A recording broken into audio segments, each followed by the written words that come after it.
Ici, ce qu'on va voir, c'est comment utiliser les grilles pour faire des mises en page, où est-ce qu'on a du texte et des images ou du texte, ou alors d'aller dans une grille, par exemple, complexe comme celle-ci, et d'avoir certaines cellules qui soient du texte avec même des images dedans, ou alors tout simplement du texte, ou laisser ça comme des images.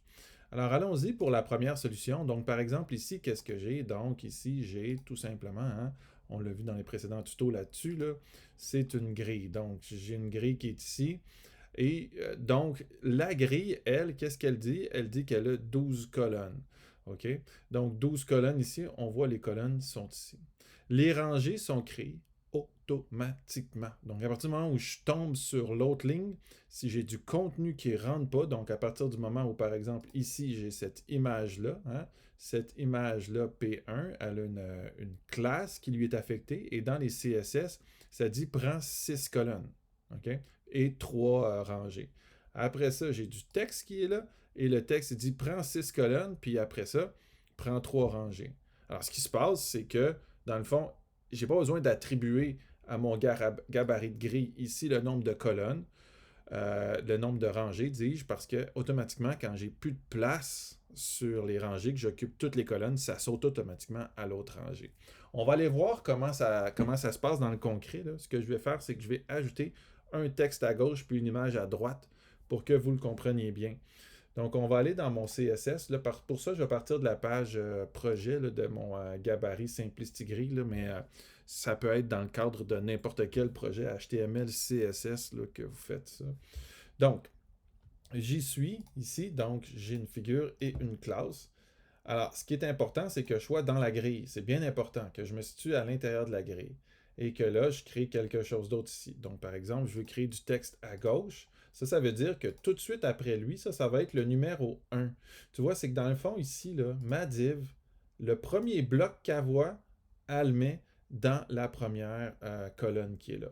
Après ça, peu importe qu'est-ce qu'il y a dedans. C'est le premier bloc qu'elle voit. Après ça, le deuxième bloc qu'elle voit, elle le met dans la deuxième colonne. Dans ce bloc-là, j'ai plusieurs autres blocs. Ça ne lui dérange pas. Hein? Donc, dans ce bloc-là, ici, là, dans mon bloc texte, j'ai plein de blocs. J'ai plusieurs autres blocs qui sont là. Ce qui est important sur la grille, c'est le bloc de premier niveau qu'elle voit. Le bloc de premier niveau, elle lui fait remplir le nombre de colonnes qu'on lui dit qu'on veut qu'elle remplisse. Alors là, ce que je vais faire, c'est que je suis dans ma grille de projet.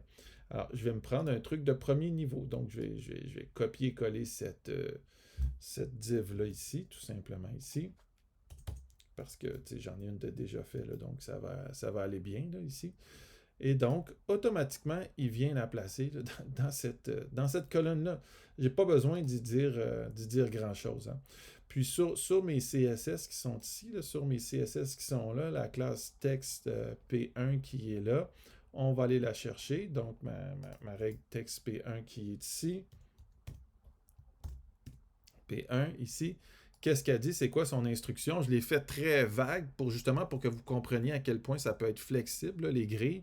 Elle dit même pas qu'elle commence où et qu'elle finit où, cette règle-là. Cette règle-là, elle fait juste dire que prends 6 colonnes et prends 3 rangées.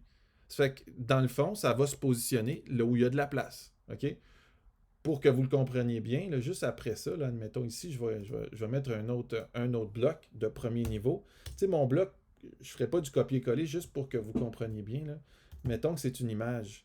L'image, c'est un bloc ici. Là, et que je m'en vais chercher une source ici. Et que je m'en vais chercher, mettons, dans image ici. Je m'en vais chercher une image quelconque. Là.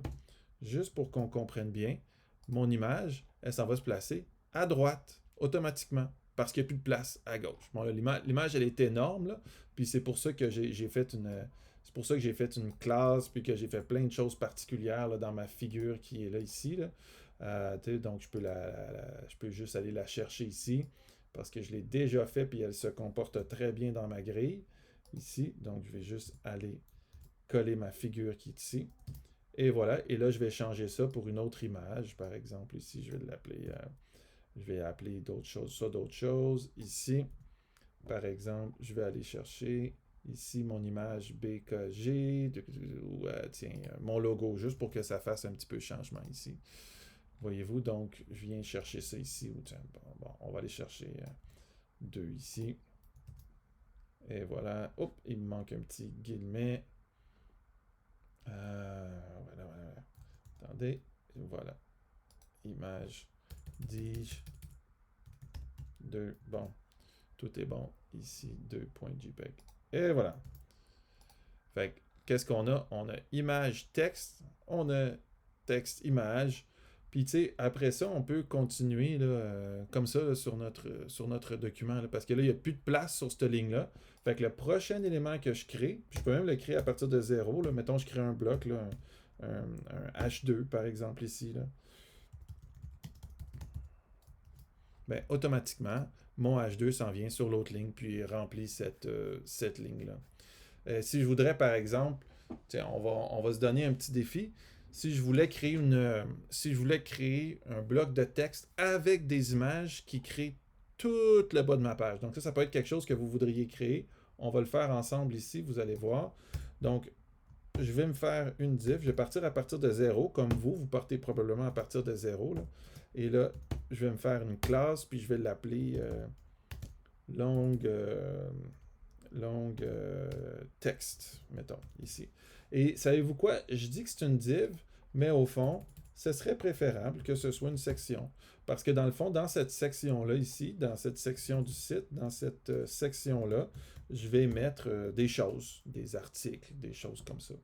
Donc, je me suis créé une longue texte ici. Mon Dieu, c'est mal formulé. Désolé mon anglaise.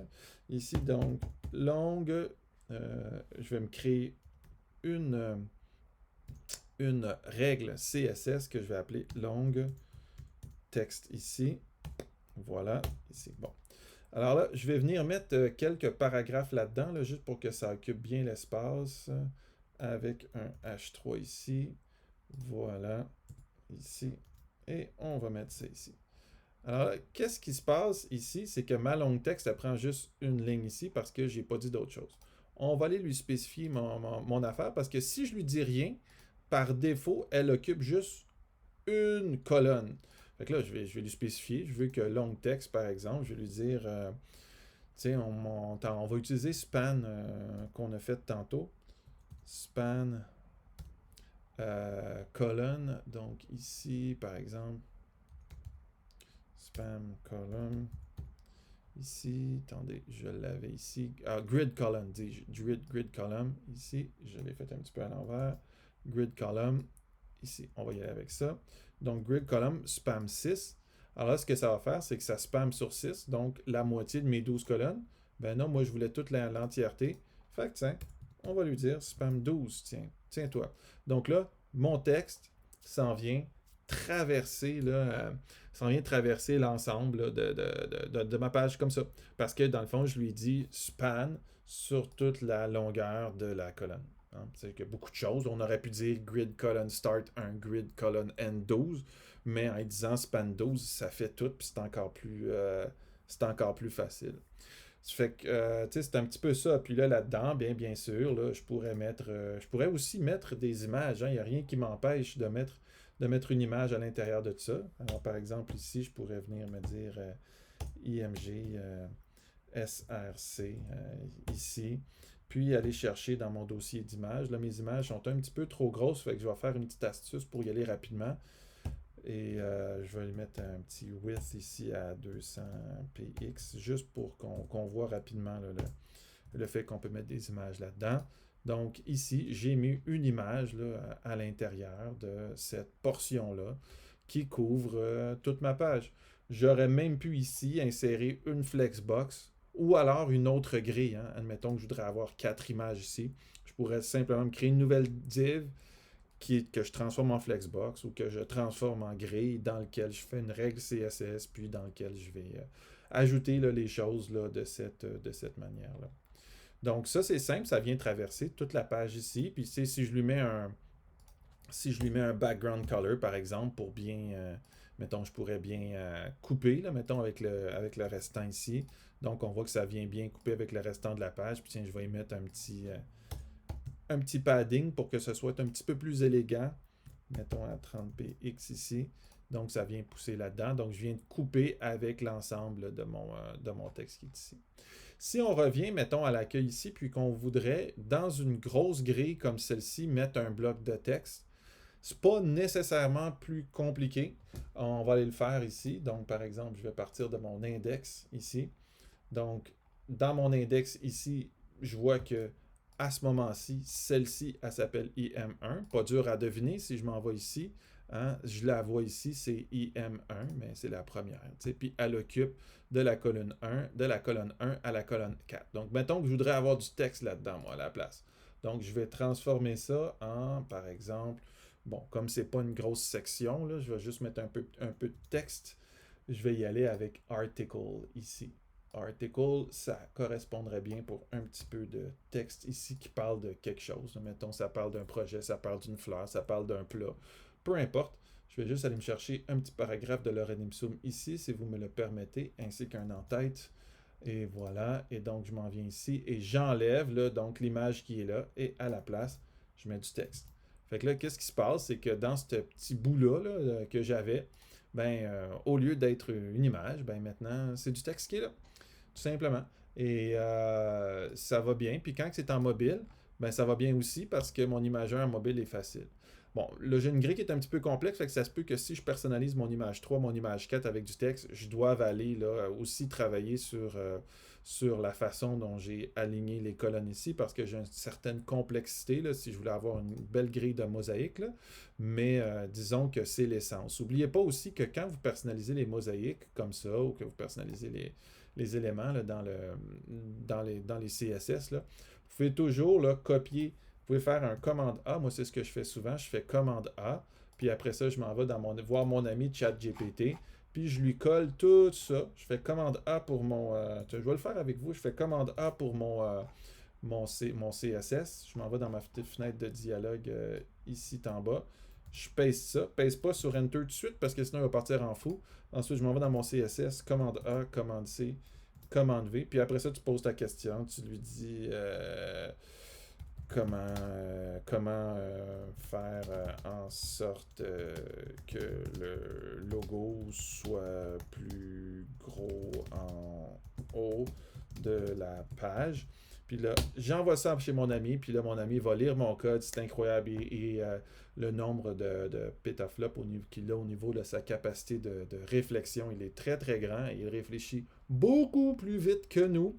Et il va nous donner le code qu'il faut là, pour aller chercher là, mon logo, le rendre plus gros, le rendre plus petit, etc., etc. Fait que je vous encourage à utiliser les intelligences artificielles, là, que ce soit ChatGPT 4 ou Copilot. Mais dans le fond, ça revient au même parce que Copilot utilise ChatGPT 4, là, mais peu importe l'AI que vous utilisez, là, vraiment, ils sont très très bonnes pour nous aider à travailler comme ça dans le site. Puis après ça, si tant qu'à faire là, pour finir mon texte, là, parce que là, il est un petit peu coincé, là, je pourrais aussi mettre un petit peu de padding à cette règle-là. Fait que si ça, c'est mon IM1, je la retrouve dans mon texte. Mon IM1, elle est où? Dans des tests ici. Puis là, je vais lui donner, tiens, un petit peu de padding pour venir juste tasser à l'intérieur de la cellule. Là. Mettons 30px ici. Fait que là, ça vient donner un petit peu de padding à mon texte, fait que ça vient aérer un petit peu. Bon, évidemment, je pourrais raffiner ma typographie, aller chercher mon H3, mettre un petit peu de margin bottom. Vous aurez compris le truc. Des fois aussi, on peut le faire inline. Hein. Quand c'est juste une cellule comme ça de mosaïque, là, on peut y aller avec un margin bottom de je sais pas moi, 20px ici. C'est un petit peu à la mitaine, comme on dit. Là. Ça va très, très, très, très, très, très bien. Fait que voilà, on sait comment mettre du texte avec ça. Fait qu'une fois que vous avez compris ça, je veux dire, vous pouvez tout faire. Là. Vous pouvez prendre ce gabarit-là, puis juste le modifier. Vous pouvez prendre vos éléments, les modifier. Donc, voilà pour ceci.